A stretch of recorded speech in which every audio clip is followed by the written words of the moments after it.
जय हिंद। स्वागत है आप सभी का अपने YouTube चैनल में। तो देखो, हमारा जो अध्याय चल रहा था वो 7वां चल रहा था, नियंत्रण और समन्वय।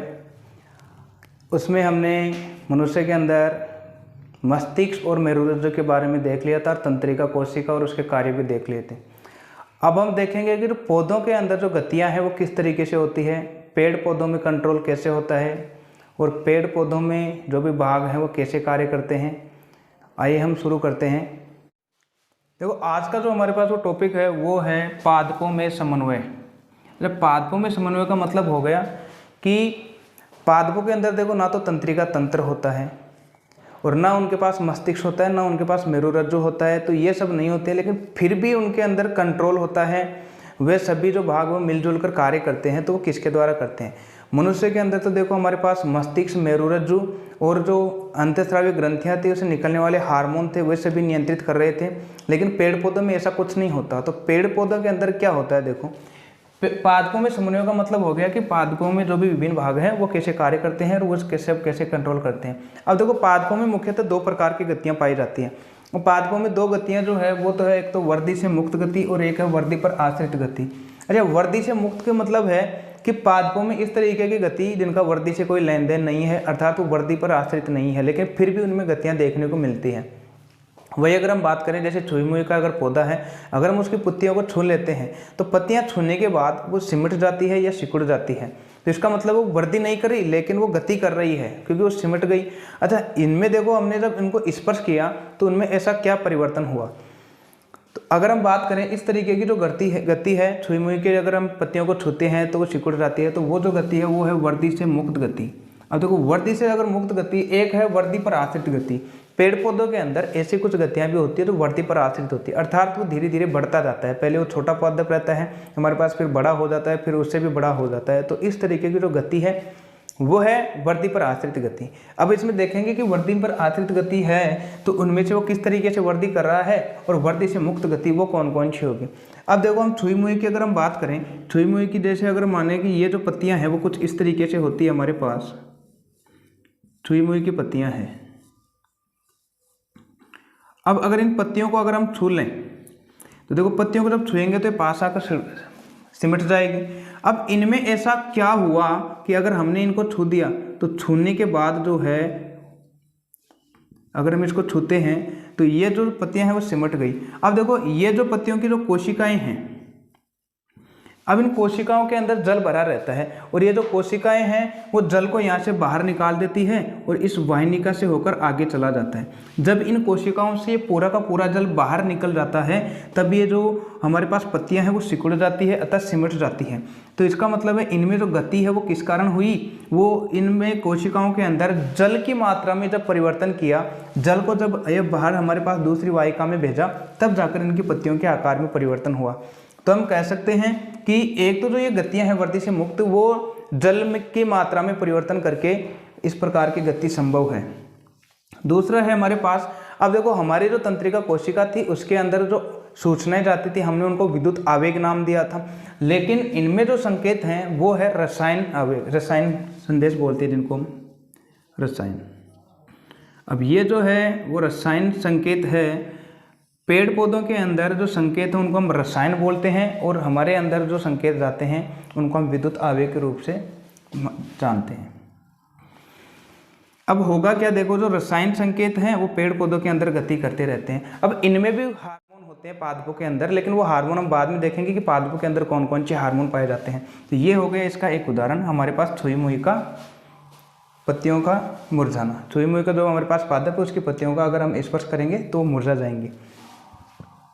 अगर हम बात कर दें कि वर्दी पर आश्रित गति, कि वर्दी पर आश्रित गति कौन कौन सी है, एक तो हमारे पास प्रकाशानुवर्तन, एक है गुरुत्वानुवर्तन, एक है जलानुवर्तन और एक है रसायनुवर्तन। मतलब इनका मतलब क्या है? देखो, ये है प्रकाशानुवर्तन, इसका मतलब है प्रकाश प्लस अनुवर्तन। मतलब अनुवर्तन का मतलब हो गई गतियां और प्रकाश, तो प्रकाश के द्वारा होने वाली गतियां। हमारे पास एक पादप है, ये जो पादप है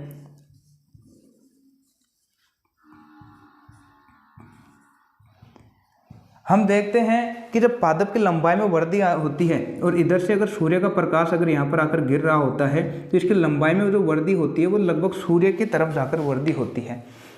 तो ये जो है इस तरीके से जब पादप का सूर्य की ओर चले जाना, इस तरीके की जो गतियां हैं वो हमारे पास प्रकाशानुवर्तन कहलाती है। तो पेड़ पौधों में होने वाली वे गतियां जो प्रकाश की ओर गति होती है, पेड़ पौधों में जब प्रकाश की ओर गति होती है तो इस तरीके की गतियों को हम प्रकाशानुवर्तन कहते हैं। अगर हम इसका एक क्रियाकलाप करें तो क्रियाकलाप हम कैसे कर सकते हैं। हमारे पास एक बंद कमरा है और यहाँ पर बिल्कुल अंधेरा है। हमने यहाँ पर एक छोटा पौधा ले लिया गमले के अंदर। अब देखो ये जो छोटा पौधा है, अब यहाँ से अगर हमको बात करें, अगर कोई रोशनदान है या फिर कोई हमारे पास यहाँ पर बिल्कुल खाली जगह है, यहाँ से अगर सूर्य का प्रकाश अंदर आ रहा है, इस पर सूर्य का प्रकाश अंदर आ रहा है, तो हम रोज अगर इसमें पानी देते हैं तो धीरे धीरे हम क्या देखेंगे कि ये जो पेड़ पौधों की जो पत्तियां हैं और ये जो शाखाएं हैं वो इधर इस सूर्य के प्रकाश की तरफ जाने लग जाती है। ये इधर चली जाएगी वो धीरे धीरे ऐसे करके। तो हम कह सकते हैं कि पेड़ पौधों में जो गतियां होती है वो प्रकाश की ओर होती हैं। तो इसीलिए इस तरीके की गति को हम कहते हैं प्रकाशानुवर्तन। ये है इसका एक क्रियाकलाप, अंधेरे में रखकर हम इसका एक वो प्रयोग कर सकते हैं। ये हमारे बुक में भी दिया हुआ है। वही अगर हम बात करें, अगला है गुरुत्वानुवर्तन। गुरुत्वानुवर्तन का मतलब हो गया गुरुत्व प्लस अनुवर्तन। गुरुत्व का मतलब हो गया कि पेड़ पौधों के द्वारा जो हमारे पास जड़ें हैं, पेड़ पौधों की जो जड़ें हैं वो पृथ्वी के अंदर तक चली जाती है। वो क्यों जाती है? इस गुरुत्व बल के कारण। तो गुरुत्व बल के कारण अगर हम पेड़ पौधों की बात करें तो देखो ये जो हमारे पास पेड़ है, इसकी जो जड़ें जाएगी वो हमेशा इस मिट्टी के अंदर चली जाएगी नीचे तक। तो ये क्यों जा रही है? क्योंकि ये पृथ्वी के द्वारा इस पर गुरुत्व बल लग रहा है, जिसके कारण पृथ्वी की जो नीचे ये जड़ें चली जाती है। हमने ये कभी नहीं देखा कि ये जो जड़ें हैं वो बाहर आ जाए, ऐसे बाहर जाकर कभी ऐसे जड़ें आई है? कभी नहीं आई। वो इस तरीके से ना आई है, ना कभी जड़ें इस तरीके से जाती है। अगर एक जड़ है तो अगर वो इस तरीके से तो नहीं जाती। अगर हम इसका एक क्रियाकलाप करें तो क्रियाकलाप इस तरीके से कर सकते हैं। हमने अगर एक पौधा लिया है, अगर पौधे को जो हमारे पास गमला था हमने उसको तिरछा कर दिया। तिरछा का मतलब हो गया ये हमारे पास एक गमला था और इस गमले में हमारे पास एक पादप था और ये जो पादप है वो कुछ इस तरीके से था हमारे पास।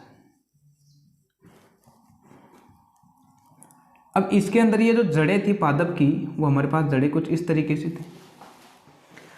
अब होना क्या चाहिए, अगर इसमें गुरुत्वानुवर्तन की गति नहीं होती तो ये जो जड़ें हैं इधर आ रही थी वो आगे तक इस तरीके से जानी चाहिए थी। लेकिन कुछ दिनों बाद हम देखते हैं कि ये जो है, अगर सूर्य यहाँ से आ रहा है तो ये देखो पादप इधर ना जाकर ये तो सूर्य की तरफ घूम जाएगा इस तरफ से, तो ये तो सूर्य की तरफ हो गई इनकी गति। लेकिन जो जड़ें हैं वो धीरे धीरे नीचे की ओर आने लग जाती है ऐसे करके, और ये पृथ्वी के ऐसे नीचे की तरफ आ जाएगी। अच्छा, ये जो जड़ें हैं वो नीचे किस कारण आ गई? इस गुरुत्व बल के कारण। तो इस तरीके से कि पेड़ पौधों की जड़ों का पृथ्वी के नीचे की ओर चले जाना ही हमारे पास गुरुत्वानुवर्तन कहलाता है। ये है इसका एक क्रियाकलाप जिसका हम कर सकते हैं ऐसा। अगला है हमारे पास जलानुवर्तन। जलानुवर्तन का मतलब है जल प्लस अनुवर्तन। देखो जल अनुवर्तन का मतलब क्या है कि ये जो पेड़ पौधों की जो जड़ें हैं वो हमेशा पृथ्वी के अंदर जिधर जल होगा वो उधर जाने की कोशिश करेगी। अगर इधर जल है तो जड़ इधर आने की कोशिश करेगी, मतलब जल की ओर गति होती है इन जड़ों का। तो जलावर्तन कैसे कहते हैं हम? जलानुवर्तन कि पेड़ पौधों की जड़ों का पृथ्वी के अंदर जल की ओर गति करना ही जलानुवर्तन कहलाता है। ये जलानुवर्तन का उदाहरण हो गया। और एक इसी तरीके से हमारे पास रसायनानुवर्तन। रसायनानुवर्तन का मतलब ये सबसे इंपॉर्टेंट टॉपिक है, कई बार इसकी परिभाषा पूछ ली जाती है। अब देखो हमने अध्याय नंबर 8 में देखा था कि जो अगर पुष्प की हमने संरचना देखी थी उसके मध्य वाले भाग में था हमारे पास स्त्री केसर। अब स्त्री केसर के अंदर हमने देखा था कि ये जो हमारे पास कोई भी एक पुष्प है और इसका जो बीच वाला भाग है वो थोड़ा सा ऐसे यहाँ पर उभरा हुआ है और ये ऊपर तक कैसे जाता है, ये वर्तिकाग्र हो गया। यहाँ पर होता है बीजांड। अब देखो इसके अंदर जो ये नली आती है और ये नली घूमकर इस तरीके से जाती है इसके अंदर, तो इस अंदर वाली नली को हम कहते हैं पराग नली। इस नली को कहा जाता है पराग नली। तो अब देखो ये जो पराग नली है वो धीरे धीरे पराग नली अंदर की ओर जाकर इस बीजांड की तरफ चली जाती है, बीजांड की तरफ। तो रसायनानुवर्तन क्या हो गया कि पेड़ पौधों के अंदर अगर हम अगर फूलों की बात करें तो जो पराग नली है वो बीजांड की तरफ अगर गति करती है इस तरीके से, देखो ये गति करती है बीजांड की तरफ आ जाएगी, तो पराग नली का बीजांड की तरफ गति करना ही हमारे पास रसायनानुवर्तन कहलाता है। तो ये थी हमारे पास गतियां दो प्रकार की, जिसमें एक तो थी वर्दी से मुक्त गति, मतलब जिसमें वर्दी का कोई लेना देना नहीं है। एक वर्दी पर आश्रित गति, जिसका मतलब है कि इनमें जो ये इस तरीके की गतियां हो रही है वो उनकी वर्दी से संबंधित है। अब है हमारे पास पादप हार्मोन। देखो पादप हार्मोन किसे कहते हैं? पेड़ पौधों में पाए जाने वाले वे रासायनिक पदार्थ जो पेड़ पौधों में नियंत्रण एवं समन्वय का कार्य करते हैं उन्हें हम पादप हार्मोन कहते हैं। तो पादप हार्मोन की परिभाषा क्या हो जाएगी? पेड़ पौधों में पाए जाने वाले वे रासायनिक पदार्थ जो उनके नियंत्रण एवं समन्वय का कार्य करते हैं वे पादप हार्मोन कहलाते हैं। मतलब ये पादपों में पाए जाने वाले जो हार्मोन है वही उनकी गतिविधियों को कंट्रोल में करते हैं पेड़ पौधों के अंदर। तो आइए हम कुछ हार्मोन देखते हैं और ये हार्मोन क्या क्या कार्य करते हैं।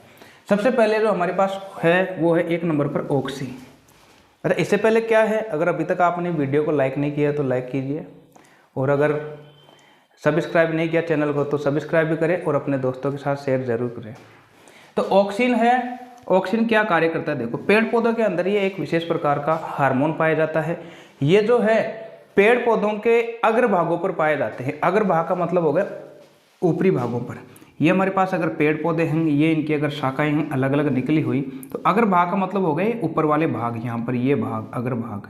यहाँ से अगर कोई टहनी निकल रही है, अगर इसकी ये कोई पत्तियां हैं यहाँ पर, तो ये पत्तियों के आगे वाले भागों पर भी पाए जाते हैं। तो पेड़ पौधों के जितने भी अग्रभाग हैं वहाँ पर ये पाए जाते हैं। अच्छा, इनका प्रमुख कार्य क्या है कि जो पेड़ पौधों के जो आगे वाले भाग हैं यहाँ पर जो कोशिकाएं हैं इनकी, पेड़ पौधों की, इन कोशिकाओं की लंबाई में वृद्धि करते हैं। तो ऑक्सिन हार्मोन का कार्य क्या है कि ये जो कोशिकाएं हैं इनकी लंबाई में वृद्धि करना। और जब इसमें लंबाई में वृद्धि होगी तो इसका मतलब है पेड़ बढ़ता चला जाएगा धीरे धीरे। तो हम ये भी कह सकते हैं कि पेड़ पौधों की जो लंबाई बढ़ती है वो इस ऑक्सिन हार्मोन के कारण बढ़ती है, या पेड़ पौधों की जो कोशिकाएं हैं उनमें जो लंबाई का कारण है वो है हमारे पास ऑक्सिन हार्मोन। तो पेड़ पौधों की कोशिकाओं में वृद्धि करने का कार्य है ऑक्सिन हार्मोन का। फिर अगर हम सेकंड देखें जिबरेलिन। अब जिबरेलिन क्या कार्य करता है? देखो जिब्रेलिन जो है ये हमारे पास पादप है और ये इसका तना है। तो तना है, इसकी मोटाई में वृद्धि करते हैं। मोटाई का मतलब होगा यहाँ पर जो कोशिकाएं पाई जाती है इनकी लंबाई में जब वृद्धि करने लग जाएगी तो धीरे धीरे ये जो तना है वो मोटा हो जाएगा। इसका मतलब हम कह सकते हैं कि जो तने में वृद्धि करते हैं या तने की जो मोटाई में वृद्धि करते हैं वो हमारे पास जो हार्मोन है वो जिब्रेलिन हार्मोन है। ये इसका प्रमुख कार्य है कि तने की मोटाई में वृद्धि करना या लंबाई में वृद्धि करना। साइटोकाइनिन। अब साइटोकाइनिन क्या कार्य करता है? देखो कोई भी हमारे पास जो पेड़ पौधे होते हैं इनके अंदर जो फूल हैं, हमारे पास फूल हो गए, या फिर इनके पास जो बीज हैं, फूल, बीज, पत्तियां आदि में जो ये कोशिकाएं पाई जाती है ये इनको विभाजन के लिए प्रेरित करता है। तो कोशिकाएं मतलब जल्दी जल्दी विभाजित हो इसके लिए जो प्रेरित करता है वो हमारा साइटोकाइनिन हार्मोन करता है। चाहे फूल हो चाहे फल हो, इनमें जो कोशिकाएं पाई जाती है इनको विभाजन के लिए ये प्रेरित करता है। तो साइटोकाइनिन हार्मोन क्या कार्य करेगा कि जो कोशिकाएं हैं उनको प्रेरित करती है कि वो जल्दी जल्दी विभाजित हो जाए और ये जो भी हमारे पास फूल हैं या फल हैं वो जल्दी जल्दी हमारे पास बन जाए, इनका विकास हो जाए। तो ये है कोशिका विभाजन को प्रेरित करने वाला हार्मोन। और एक लास्ट है एब्सिसिक अम्ल। अच्छा, हमारे पास जो ये पेड़ पौधे हैं तो अगर ये इसकी लंबाई में वृद्धि कर रहे हैं तो इसका मतलब ये बढ़ता ही चला जाएगा, बढ़ता ही चला जाएगा। तो इसका मतलब है ये जो है इसकी लंबाई काफ़ी ज़्यादा हो जाएगी। तो हमको तो अगर इसका कंट्रोल भी तो करना है, अगर कंट्रोल नहीं करेंगे तो ये लंबाई बहुत ज़्यादा चली जाएगी। तो पेड़ पौधों की जो लंबाई को जो नियंत्रित करता है, वृद्धि को जो नियंत्रित करता है वो है आपका एब्सिसिक अम्ल जिसको बोला जाता है। ये भी एक प्रकार का हार्मोन है और ये क्या करता है, उसकी वृद्धि को कंट्रोल में करता है। पेड़ पौधों की वृद्धि को कंट्रोल करने वाला एब्सिसिक अम्ल है। मतलब ये जो 3 है वो तो वृद्धि करेंगे, ये तो लंबाई में वृद्धि करेंगे कोशिकाओं में, और ये जो है जिब्रेलिन ये तने की लंबाई में वृद्धि करेंगे, मोटाई में भी। साइटोकाइनिन वो कोशिकाओं को विभाजन के लिए प्रेरित करती है, जबकि जो एब्सिसिक अम्ल है वो उल्टा कार्य करता है, मतलब पेड़ पौधों की वृद्धि पर नियंत्रित करता है। इसलिए इस हम हार्मोन को तनाव हार्मोन के नाम से भी जानते हैं, तनाव हार्मोन। तो ध्यान रखना जो तनाव हार्मोन है वो है हमारे पास एब्सिसिक अम्ल, इसलिए तनाव हार्मोन को हम कहते हैं एब्सिसिक अम्ल भी कहा जाता है। तो ये थे हमारे पास पेड़ पौधों में समन्वय और उनमें पाए जाने वाले हार्मोन। अच्छा, एक क्वेश्चन है कि हमारे शरीर के अंदर प्रतिवर्ती क्रियाओं का होना आवश्यक क्यों है? अगर प्रतिवर्ती क्रिया ना हो तो क्या होगा? तो देखो प्रतिवर्ती क्रियाएं होना आवश्यक क्यों है? अगर प्रतिवर्ती क्रिया नहीं होती तो बाहर जो भी अचानक से ये जो परिवर्तन हो रहे हैं और ये जो संकेत हमको मिल रहे हैं, तो वो जो संकेत हैं अगर वो हमारे पास मस्तिष्क तक देर से पहुंचते तो हमारे शरीर को काफ़ी नुकसान पहुंच जाता। अब ये देखो, जो हमारे पास प्रतिवर्ती क्रियाएं हैं, इनके जो संकेत हमारे पास संवेदी तंत्रिका कोशिका से होकर मेरुरज्जु तक आती है और ये वापस चली जाती है प्रेरक कोशिकाओं के द्वारा। तो ये जो रास्ता हो गया बिल्कुल छोटा हो गया। इसका मतलब है यहाँ पर जो एक्शन लिया जाएगा बहुत स्पीड से लिया जाएगा। तो इसलिए हमारे शरीर में प्रतिवर्ती क्रियाओं का होना बहुत आवश्यक है, क्योंकि ये जो है हमारे शरीर को क्षति होने से बचाता है। अब एक और लास्ट क्वेश्चन है कि हमारे जो मस्तिष्क है और जो मेरुरज्जु है, इनकी सुरक्षा कौन करता है। तो देखो, जो मस्तिष्क का हमने चित्र बनाया था ये इस तरीके से लगभग, तो ये जो मस्तिष्क का चित्र है हमारे पास, तो इनके ऊपर देखो एक ये कठोर आवरण पाया जाता है। इस कठोर आवरण को हम कपाल कहते हैं। इस कठोर आवरण को कपाल कहा जाता है। कपाल, या जिसको हम क्रेनियम भी कहते हैं, क्रेनियम, कपाल या क्रेनियम। अच्छा, ये जो कपाल है, अगर हम बात करें मस्तिष्क के ऊपर की, अगर हम यहाँ पर अगर ऐसे देखें इसको आवाज़ करके, तो हमको ये देखो कठोर कठोर आवरण ये हमको महसूस होगा। तो ये जो कठोर आवरण है, पूरा जो बॉक्स बना हुआ है कठोर आवरण का, ये बना हुआ है जिसको हम कहते हैं कपाल या क्रेनियम। अब इसी के अंदर जो है वो हमारा मस्तिष्क सुरक्षित रहता है। लेकिन इसमें अब एक चीज़ और है। अब देखो, कपाल जो है, इस कपाल के नीचे हमारे पास एक लिक्विड और भरा रहता है, द्रव और भरा रहता है। अब ये द्रव क्या कार्य करता है? द्रव ये कार्य करता है कि बाहर से जब चोट लगती है हमारे सर पर, तो ये जो चोट है वो ज़्यादा नुकसान ना पहुंचाए मस्तिष्क के अंदर, इसलिए ये जो है इस चोट को अवशोषण करने का कार्य करती है। जब चोट यहाँ पर आएगी तो ये जो प्रघात है हमने किया, जिसको प्रघात बोलते हैं, बाहर से चोट मारने को प्रघात है, तो ये जो प्रघात को चारों तरफ फैला देता है, जिसके कारण हमको सर में चोट कम लगती है। इसको हम इस तरीके से समझ सकते हैं। आप चाहे तो अपने ऊपर एक स्टील का बर्तन ले सकते हो, बड़ी कोठी लेकर आप अपने ऊपर रख सकते हो। अब आप अपने फ्रेंड को बोलो कि आपके हथौड़ी से चोट मारे, तो जब हथौड़ी से चोट मारेगा उस स्टील के बर्तन पर, तो जाहिर सी बात है कि आपके सर में भी चोट लगेगी। अब आप एक काम करो, स्टील का बर्तन वो हमारा ये तो हो गया, कपाल की तरह हो गया। अब कपाल के नीचे अब स्टील के बर्तन के नीचे अब आप या तो थर्माकोल लगा लो या कुछ आप उसमें थैली वगैरह लगा सकते हो। तो जब आप थर्माकोल लगा लोगे, फिर अगर आप स्टील का बर्तन रख रहे हो, फिर अगर आपका दोस्त आप पर मारता है, तो वो जो चोट है वो कम हो जाएगी। किस कारण कम हुई? वो इससे हमारे पास थर्माकोल की वजह से कम हुई। तो थर्माकोल ने क्या किया? बाहरी जो चोट थी उसको अवशोषण किया, चारों तरफ फैला दिया। तो सेम यहाँ पर जो लिक्विड है वो भी यही कार्य करता है कि बाहर जो प्रघात हुआ है उस प्रघात का अवशोषण करके हमारे मस्तिष्क को बचाने का कार्य करता है। इसी तरीके से रीढ़ की अगर हम बात करें, रीढ़ की हड्डी जो होती है वो मेरुरज्जु के चारों तरफ होती है, इस तरीके से बक्सों के रूप में, इस तरीके से छोटी छोटी बक्सों के रूप में कोशिका। अब ये जो रीढ़ की हड्डियां हैं वो इस मेरुरज्जु की सुरक्षा कर रही है, अंदर वाले मेरुरज्जु की सुरक्षा है। तो मस्तिष्क का तो ये हमारे पास कपाल और इनके अंदर जो लिक्विड भरा हुआ है ये दोनों रक्षा करते हैं, और ये जो लिक्विड है वो प्रघात अवशोषक का कार्य करते हैं। लेकिन जो हमारे पास मेरुरज्जु है उसकी जो सुरक्षा करता है वो रीढ़ की हड्डी करती है। अब हम जो इसका एक भाग और रह गया वो हम देखेंगे नेक्स्ट वीडियो में। तब तक के लिए आप इस वीडियो का दोहरान करें, और जो भी अगर समझ में नहीं आ रहा है तो एक बार कमेंट ज़रूर करें, और आप ये भी बताएं कि आपको अगर अगला चैप्टर पढ़ना है तो कौन सा पढ़ें। धन्यवाद।